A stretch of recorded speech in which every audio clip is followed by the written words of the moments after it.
साथ संगत जी हमारे बीच से जब किसी की मृत्यु होती है तो फिर हमारे पास एक खत आता है, एक चिट्ठी आती है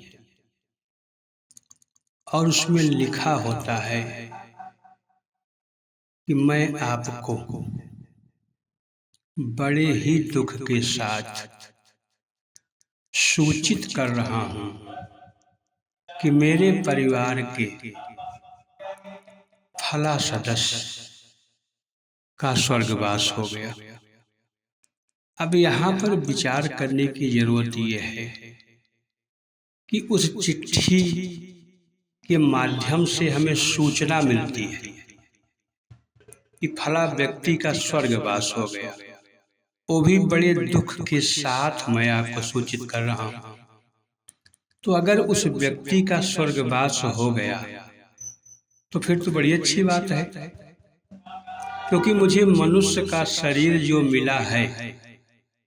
ये स्वयं में ही निवास करने के लिए मिला हुआ है। और अगर मनुष्य का शरीर पाने के बाद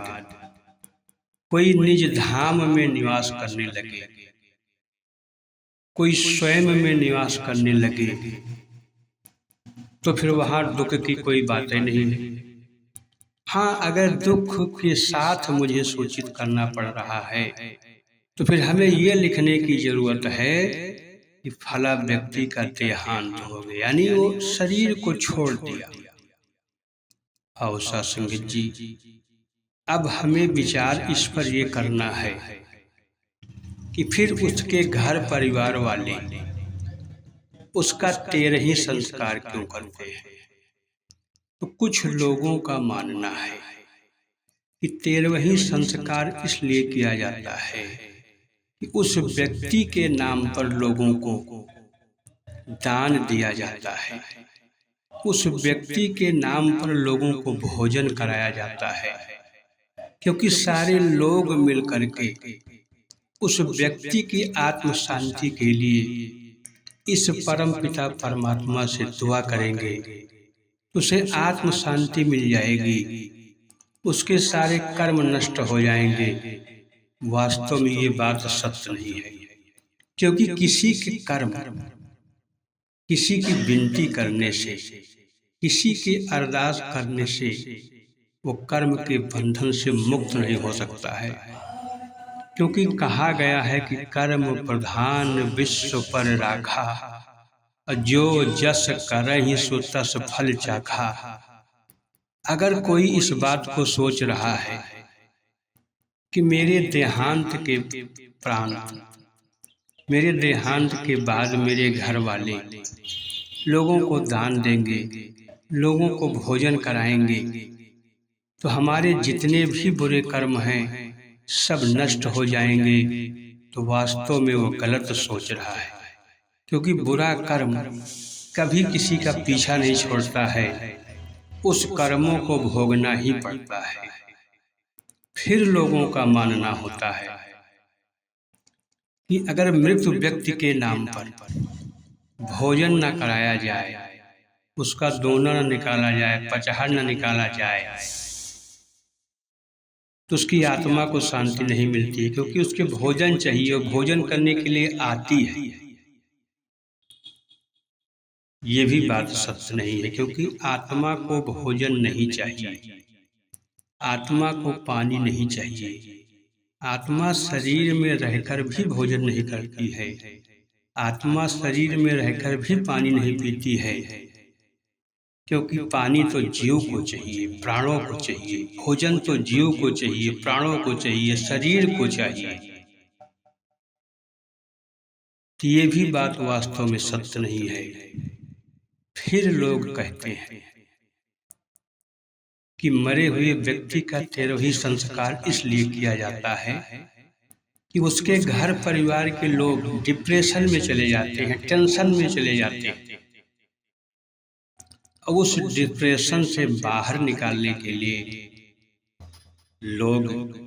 इस प्रथा को चलाया है कि 13 दिन तक गांव के लोग भी उसके पास आते रहेंगे, घर परिवार के पास 13 दिन तक नात रिश्तेदार भी आते रहेंगे। और उस घर परिवार के लोगों का जो विचार है, सोच है, वो क्रियाकर्म में लग जाएगा, सामान की व्यवस्था करने में लग जाएगा। फिर वो धीरे धीरे सारे लोग जिस दिन उसकी 13वीं हो जाती है उसे फिर भूल जाते हैं। वास्तव में ये बात कुछ हद तक सत्य है, क्योंकि दास इस बात को मान रहा है कि वास्तव में जब हमारे परिवार के बीच से कोई व्यक्ति जाता है, उसका मोह मुझे सता रहा होता है। लेकिन जब हमारा ख्याल, हमारा विचार उस पर से हट करके सामान में लग जाता है, क्रियाक्रम में लग जाता है, तो उसकी याद धीरे धीरे हम भुलाने लगते हैं। फिर लोग कहते हैं कि मरने वाले का 13वीं संस्कार इसलिए किया जाता है कि लोगों को पता चले कि अब वह व्यक्ति शरीर में नहीं है, अब वो व्यक्ति जीवित नहीं है, अब वो व्यक्ति मर चुका है। आओ साथ संगत जी, ये बात भी कुछ हद तक सत्य है, क्योंकि जब चिट्ठी हमारे पास में आती है तो उसमें यही लिखा होता है, मैं बड़े दुख के साथ आपको सूचित कर रहा हूँ कि फला व्यक्ति का स्वर्गवास हो गया, फला व्यक्ति का देहांत हो गया।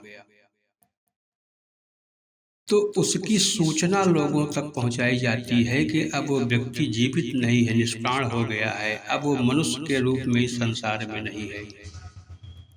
आओ साथ संगत जी, मुझे मनुष्य का जन्म मिला हुआ है इस परमात्मा में निवास करने के लिए,